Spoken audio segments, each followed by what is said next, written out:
കൊടുന്തുരുപ്പള്ളി പാനപ്പറമ്പ് അയ്യപ്പൻ വിളക്ക് മഹോത്സവം സമാപിച്ചു. 25 മുതൽ 27 തീയതികളിലാണ് മഹോത്സവം ആഘോഷിച്ചത്.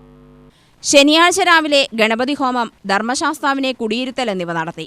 ഗജവീരന്മാരുടെയും ചെണ്ടമേളത്തിന്റെയും ഉടുക്കുപാട്ടിന്റെയും അകമ്പടിയോടെ ആദികേശവപുരം ക്ഷേത്രത്തിൽ നിന്നും എഴുന്നള്ളത്ത് സമൂഹയാത്ര ആരംഭിച്ചു. തുടർന്ന് ദീപാരാധനയും പാണ്ടിമേളവും നടത്തി. ശുഗപുരം ദിലീപും സംഘവുമാണ് ഉരുട്ടുമേളം നടത്തിയത്. തുടർന്ന് ചെമ്പൂത്തറ ജയകുമാറും സംഘവുന്റെ നേതൃത്വത്തിൽ വിളക്കു പാർട്ടിയും നടന്നു. ഇവിടെ പാനപ്പറമ്പ് അയ്യപ്പൻ വിളക്ക് മഹോത്സവം 3 ദിവസമായി നടന്നുകൊണ്ടിരിക്കുകയാണ്. വർഷങ്ങളോളമായി നടന്നുകൊണ്ടിരിക്കുന്ന സ്ഥലമാണ്.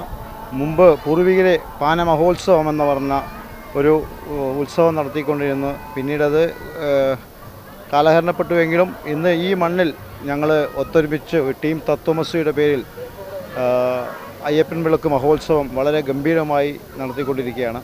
അയ്യപ്പൻ വിളക്കിൻ്റെ ചടങ്ങ് പ്രധാന ദിവസമായിട്ടുള്ള ഇന്ന് അയ്യപ്പൻ പാട്ട് അങ്ങനെയുള്ള പ്രധാന ചടങ്ങുകൾ മാത്രമേ ഉള്ളൂ. ബാക്കി കലാപരിപാടികളൊക്കെ അതിന് മുമ്പുള്ള 2 ദിവസമായിരുന്നു. ഇന്ന് തികച്ചും ക്ഷേത്രപരമായിട്ട് അയ്യപ്പൻ വിളക്കിനോടനുബന്ധിച്ച ചടങ്ങ് മാത്രമായിട്ടാണ്. ഇവിടെ പരിസരവാസികളെല്ലാം മാലയിട്ടിട്ട് 51 പേരോളം മലയ്ക്ക് മാലയിട്ടിട്ട് ഞങ്ങളെ എല്ലാ വർഷവും ഡിസംബറിലെ ലാസ്റ്റ് ശനിയാഴ്ചയാണ് ഇവിടെ കൊണ്ടാടപ്പെടുന്നത്. അത് കഴിഞ്ഞിട്ട് അടുത്ത ആഴ്ച ഞങ്ങൾ എല്ലാവരും ശബരിമലയിലെ ഈ കൂട്ടായ്മയോടുകൂടെ തന്നെയാണ്, ശബരിമല നിഷ്ഠയോടുകൂടെ തന്നെയാണ് ഞങ്ങൾ എല്ലാ വർഷവും നമ്മൾ ശബരിമലയ്ക്ക് പോയിക്കൊണ്ടിരിക്കുന്നത്.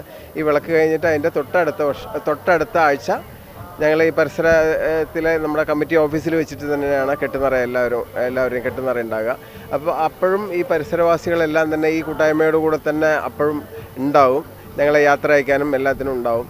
അപ്പോൾ ഇതൊരു സബരിയായിട്ട് തന്നെയാണ് ഞങ്ങൾ എല്ലാ വർഷവും കൊണ്ടാടുന്നത്.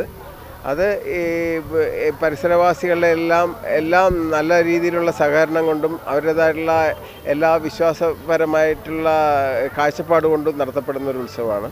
വളരെ ഭംഗിയായിട്ട് ഞങ്ങൾ മനസ്സർപ്പിച്ചിട്ട് ഞങ്ങൾ ആനന്ദിക്കുന്ന ഒരു ഉത്സവം തന്നെയാണ്. UTV news, Palakkad.